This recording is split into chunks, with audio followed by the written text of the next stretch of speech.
पाटण तालुक्यात निसर्गाचा तडाखा, जनजीवन विस्कळीत। नमस्कार, मी भरत वंदना गोविंद कुराडे, लोकसम्राट महाराष्ट्र न्यूजमध्ये आपले स्वागत आहे। पाटण तालुक्यात आज निसर्गाचे रौद्ररूप पाहायला मिळाले। विजेच्या कडकडाटासह आणि सोसायट्याच्या वाऱ्यासह आलेल्या पावसाने संपूर्ण तालुक्याला झोडपून काढले आहे। या वादळी पावसाचा सर्वाधिक फटका महावितरण आणि सर्वसामान्य नागरिकाला बसला आहे।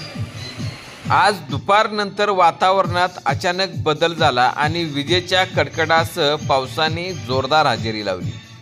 वाऱ्याचा वेग इतका प्रचंड होता की तालुक्यातील अनेक मुख्य मार्गावर आणि गाव शिवारात मोठमोठी झाडे उन्मळून पडली आहेत। दुर्दैवाने अनेक ठिकाणी ही झाडे थेट विजेच्या तारेवर आणि खांबावर कोसळल्याने संपूर्ण तालुक्यात वीज पुरवठा खंडित झाला आहे। एकीकडे निसर्गाचा कोप सुरू असताना दुसरीकडे लग्नसराईच्या आनंदावरही विरजण पडले आहे। वादळी वाऱ्यामुळे अनेक गावातील लग्नाचे भव्य मंडप पत्त्याच्या बंगल्यासारखे कोसळले किंवा उडून गेले आहेत। लग्न मालकाचे लाखो रुपयाचे साहित्य पावसात भिजल्याने मोठे आर्थिक नुकसान झाले आहे।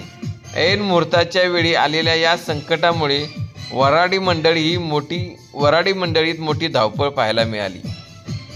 पाऊस आणि वारा थांबण्याचे नाव घेत नसल्याने वीज पुरवठा सुरळीत करण्यात महावितरणाच्या कर्मचाऱ्यांना मोठी अडचण येत आहेत। अनेक ठिकाणी खांब वाकल्याने वीज परत येण्यास काही काळ लागण्याची शक्यता वर्तवण्यात येत आहे।